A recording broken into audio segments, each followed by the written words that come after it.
Assalamualaikum warahmatullahi wabarakatuh. Pemirsa yang budiman, kali ini kita akan belajar tentang perbandingan trigonometri. Materi kita trigonometri ini saya khususkan untuk peminatan kelas 11, tetapi sesungguhnya materi ini pun masih bisa dimanfaatkan untuk kelas 10 di materi trigonometri kita. Setelah kita belajar tentang sudut yang ada di 4 kuadran, di kuadran 1,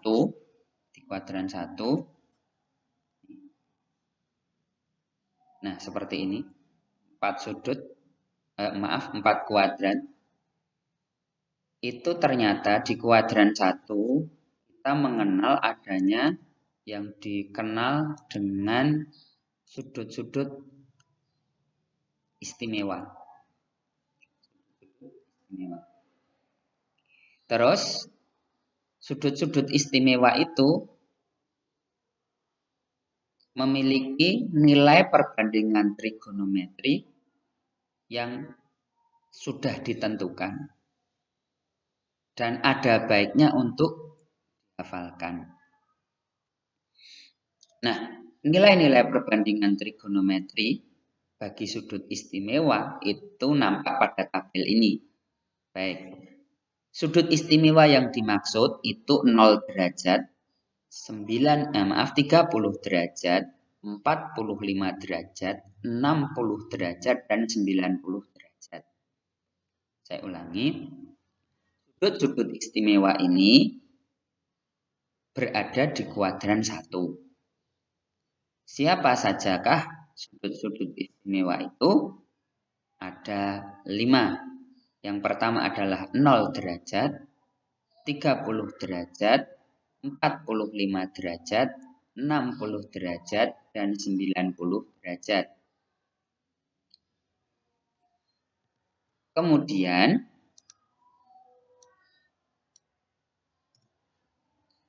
dari ke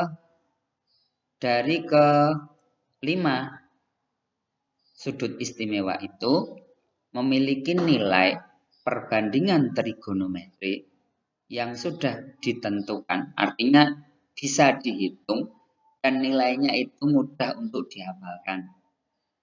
Contoh 0 derajat, nilai sinusnya itu adalah 0. Perhatikan, di sini itu derajat, 0 di sini adalah 0 bilangan. 0 di sini artinya 0 nilai besar sudut, 0 di sini 0 nilai bilangan. Nah, nilai perbandingan untuk kosinus 45, lihat ini kosinus 45 itu adalah setengah akar 2. Nilai tangen untuk sudut 30 derajat itu adalah sepertiga akar 3. Sehingga nilai-nilai ini ada baiknya untuk dihafalkan. Jadi kalau misalkan ditanyakan sinus 60. Sinus 60 itu setengah akar 3. Kita cek. Sinus 60 setengah akar 3. Ternyata benar. Kemudian misalkan lagi kosinus 30. Kosinus 30 itu setengah akar 3 juga. Kosinus 30 setengah akar 3 juga. Silakan dihafalkan. Apa manfaatnya? Nanti ketika belajar operasi penjumlahan sinus di mana sudutnya berupa jumlah 2 sudut atau selisih 2 sudut, maka nanti hafalan ini akan bermanfaat. Nah, di bagian yang kedua, selain nilai-nilai perbandingan trigonometri untuk sudut-sudut istimewa juga memiliki relasi Apa maknanya relasi? Sudut istimewa itu berada di kuadran 1. Sementara masih ada sudut-sudut yang berada di kuadran 2, kuadran 3, dan kuadran 4. Ternyata sudut-sudut yang berada di kuadran 2, 3, dan 4 itu akan memiliki relasi dengan sudut-sudut di kuadran 1. Contohnya adalah sudut 30 derajat. Sudut 30 derajat, relasi di kuadran 2-nya adalah 150. Relasi di kuadran 3-nya adalah 210. Dan relasi di kuadran 4-nya adalah 330. Apa nanti manfaat dari relasi sudut ini? Relasi sudut ini akan bermanfaat ketika kita ditanyakan tentang nilai perbandingan trigonometri sudut. Maksudnya bagaimana? Gini, nilai perbandingan trigonometri untuk sudut 225 akan sama nilainya dengan nilai perbandingan trigonometri sudut 45. Nilai perbandingan trigonometri untuk 240 derajat akan sama dengan nilai dari perbandingan trigonometri sudut 60. Tetapi nanti akan diberikan sedikit perbedaan. Di mana letak perbedaannya? Perbedaannya di sini. Ketika nanti sudut itu berada di kuadran 2, maka nilai sinusnya positif.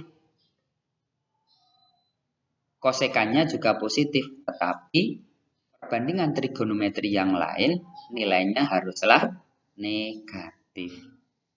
Di awal tadi, di sini, nilai perbandingan trigonometri sudut-sudut istimewa ini semua bernilai positif. Mengapa? Karena sudut ini berada di kuadran 1. Nah, karena berada di kuadran 1, maka semua nilai perbandingan trigonometri bernilai positif. Sementara jikalau sudut berada di kuadran 2, hanya sinusnya yang positif. Tetapi dua yang lain yaitu kosinus dan tangen itu bernilai negatif. Kalau kita menghafalkan 6 perbandingan trigonometri, ada 2 yang positif yakni sinus dan kebalikan dari sinus yakni kosekan. Di kuadran 3 yang positif adalah tangennya. Di kuadran 4 yang positif adalah kosinusnya. Biasanya saya menghafalkannya dengan semua sindikat tangan kosong. Di kuadran 1 itu semua positif. Di kuadran kedua sindikat. Di kuadran ketiga tangan itu tangan. Di kuadran keempat itu kosinus, maka jadi kos. Semua sindikat tangan kosong. Itu untuk menghafalkan siapa saja perbandingan trigonometri yang bernilai positif di masing-masing kuadran. Bagaimana lalu pemanfaatannya? Begini, ada contoh lah. Contoh. Nah, ini tabel yang pertama tadi. Nilai-nilai, ini yang tabel pertama, maaf. Nilai-nilai perbandingan trigonometri sudut-sudut istimewa. Kemudian ada juga relasi sudut. Relasi ini bisa kita peroleh menggunakan rumus ini. 225. Kenapa berelasi dengan 45? Karena ternyata 225 derajat itu diperoleh dengan cara 180 ditambah 45. Maka dia berelasi. Itu. Nah, ketiga gambar ini kalau disatukan itu bisa untuk menyelesaikan soal berikut ini. Tentukanlah nilai dari sinus 210. Penyelesaiannya 210 itu ada di kuadran 3. Ini 210 ada di kuadran 3. Kemudian 210 itu berelasi dengan 30. 210 relasinya adalah 30. Berarti sinus, karena pertanyaannya adalah sinus, berarti sinus 210 nilainya sama dengan sinus 330. Maaf, saya ulangi. Karena 210 berelasi dengan 30, maka nilai sinus 210 sama dengan nilai sinus 30. Kita lihat nilai sinus 30 setengah. Tetapi karena sin di kuadran 3 ini bernilai negatif, maka sinus 30 itu kita negatifkan nilainya. Sehingga sinus 210 itu sama dengan negatif sinus 30. Atau sama dengan negatif setengah. Jadi, tiga gambar ini ketika disatukan, itu bisa dimanfaatkan untuk menyelesaikan nilai-nilai perbandingan trigonometri sudut-sudut yang tidak muncul di kuadran 1. Maaf, maksud saya sudut-sudut yang berelasi dengan sudut di kuadran 1 yang berada di kuadran 2, kuadran 3, dan kuadran 4. Seperti itu pembahasan hari ini. Mungkin ada yang kurang memahami, Anda bisa bertanya melalui kolom yang tersedia, baik itu melalui media sosial maupun komentar. Terima kasih atas perhatiannya. Assalamualaikum warahmatullahi wabarakatuh.